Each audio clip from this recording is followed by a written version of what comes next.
उस जजमेंट में बहुत सारे फ्लॉज थे। एक पब्लिक आउटक्राई अननेसेसरली इनजस्टिस नहीं मांगता, पब्लिक आउटक्राई जस्टिस मांगता है। दाद देते हैं कि उसने बड़ी बहादुरी दिखाई, अभी भी बहादुर है। माननीय ऑनरेबल सुप्रीम कोर्ट, इसी उस जजमेंट में बहुत सारे फ्लॉज थे और सबसे ज्यादा फ्लॉ ये था कि एक इलेक्टेड एमएलए को आप पब्लिक सर्वेंट नहीं मान रहे, जबकि जजमेंट्स अवेलेबल हैं कि वो पब्लिक सर्वेंट हैं।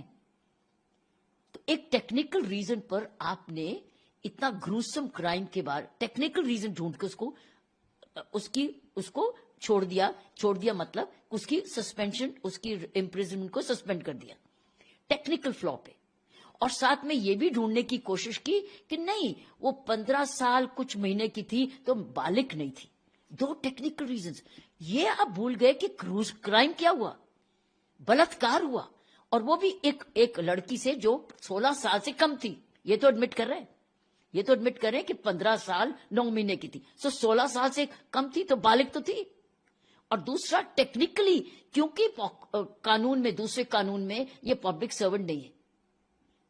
जो व्यक्ति पब्लिक फंड्स ले रहा है, इलेक्शंस लड़ रहा है, कॉन्स्टिट्यूशन पे आप कसम खा रहे हो कि आप जाके पब्लिक ट्रस्ट को, पब्लिक सेवा में जाओगे और आप रेप करते हो और फिर आपको कहला जाता है कि आप पब्लिक सर्वेंट नहीं हो।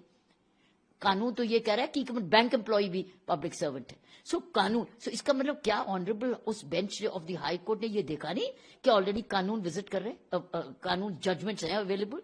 सो इसलिए, लेकिन ये भूल गए कि क्राइम क्या हुआ। ये तो नहीं कहा उसने कि क्राइम नहीं किया, क्राइम तो किया, उस क्राइम की सजा मिली है। उस क्राइम को क्या कहोगे? क्योंकि वो बालिग नहीं है, क्योंकि वो पब्लिक सर्वेंट नहीं है। ये कहां की रीजनिंग है? इसीलिए तो पब्लिक आउटक्राई हुआ। और पब्लिक आउटक्राई अननेसेसरली इनजस्टिस नहीं मांगता, पब्लिक आउटक्राई जस्टिस मांगता है। तो जस्टिस मिल गया। ऑनरेबल सुप्रीम कोर्ट ने वो दे दिया जो पब्लिक आउटक्राई था कि, और मैं आपको मेरी नजर में इस लड़की के साथ एक बार ये विक्टिम नहीं हुई, एक रेप नहीं हुआ, उसका बाप भी मर गया, उसका वकील भी मारा गया। She was a victim many times over. She is not victim once, एक बार ही नहीं विक्टिम हुई है।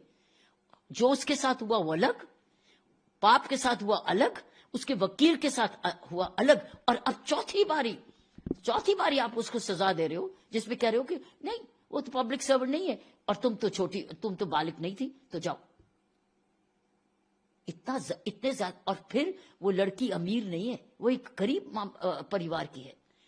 उसके परिवार ने किसी हद तक उसके साथ सपोर्ट किया और खुद विमेन वॉलंटियर्स ने उसको सपोर्ट किया शायद। लेकिन दाद देते हैं कि उसने बड़ी बहादुरी दिखाई, अभी भी बहादुर है, अभी भी छोड़ने को नहीं तैयार है। इसीलिए जब उसने आवाज उठाई और उसके साथ जो विमेन वॉलंटियर्स थी जो जुड़ी हुई हैं, उन्होंने आवाज उठाई सारे देश। और फिर मीडिया का रोल तो था ही, मीडिया ने उसका सारी बात बताई और साथ में जो आर्टिकल्स आते रहे, पेपर्स में आते रहे, उसकी वजह से दरवाजे खड़काने पड़े और सुप्रीम कोर्ट ने आपको न्याय दे दिया, न्याय वापस दे दिया। लाइफ इम्प्रिजनमेंट तो लाइफ इम्प्रिजनमेंट 20 साल होती है, इसमें तो 20 साल जाएगा।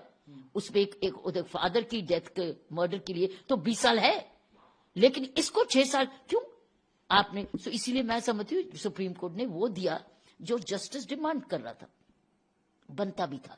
और टेक्निकल फ्लॉज बहुत ज्यादा थे जो मैंने भी पढ़ा जजमेंट्स के बार, क्योंकि बहुत अच्छे वकील आपके मीडिया पे आए हैं, उन्होंने एक्सप्लेन किया जजमेंट्स को, पुरानी कोर्ट की जजमेंट्स को। तो क्या उन जजमेंट्स को भी अनदेखा कर दिया उस हाई कोर्ट के बेंच ने? तमाम भद्दे कमेंट्स किए जाते हैं उसको लेकर के। उसके पिताजी अभी बीएसएफ में हैं, सर्व कर रहे हैं, और इस तरीके का कमेंट, उसकी मौत हो जाती है मारने से, मार पिटाई की जाती है, उसके भाई के साथ भी मार पिटाई की जाती है। कैसे आप देखती हैं उत्तराखंड में ये पूरी घटना, नॉर्थ ईस्ट का वो बच्चा, कैसे आप देखती हैं? इसका जवाब मैं as a former police officer दूंगी। वो ये कि हमारे ग्रास रूट में हमारी जो पुलिस है इस वक्त सिर्फ रिएक्टिंग पुलिसिंग बन गई है लॉ एंड ऑर्डर के लिए जबरदस्त, क्योंकि उसके pressures of law and order इतने बढ़ गए हैं कि हमारी प्रिवेंशन पुलिसिंग ग्रास रूट पे नहीं है। उसके लिए ज्यादा लोग चाहिए जो कि लॉ एंड ऑर्डर नहीं, पब्लिक के साथ जुड़े रहें, पब्लिक के साथ संपर्क रखें, युवाओं के ग्रुप्स में जाएं, महिलाओं ग्रुप्स में जाएं, मार्केट एसोसिएशंस में जाएं, एल्डर्स में जाएं, कल्चरल प्रोग्राम्स को जोड़ें, थाना लेवल कमेटी मीटिंग्स करें, प्रिवेंटिव सेक्शंस ऑफ लॉ करें। ये वही पुलिसिंग कर सकती है जो खुद लॉ एंड ऑर्डर में फंसी नहीं है। इस वक्त हमारी ज्यादा पुलिस अब लॉ एंड ऑर्डर में फंसती जा रही है। हमारे पास पेट्रोलिंग एंड प्रिवेंशन पुलिसिंग नहीं रही, और वो प्रिवेंशन और पुलिसिंग का एक बड़ा अच्छी प्रैक्टिस जो हम दिल्ली पुलिस में करते थे, जो वेद मारवा साहब के टाइम से उसके बाद शुरू हुआ, बड़े अच्छे प्रोग्राम्स थे पुलिस कमिश्नरेट में, वो था रफ रजिस्टर, कि हम रफ रजिस्टर मेंटेन करते थे कि जब भी कोई ऐसी रफ बिहेवियर का कोई युवा निकला या व्यक्ति निकला तो हम उसका रफ रजिस्टर पे कोई गिरफ्तारी नहीं, कोई एफआईआर नहीं, रफ रजिस्टर बनाते थे और रफ रजिस्टर में उसका नाम लिखते थे। उसके बाद संपर्क करते थे उसके साथ।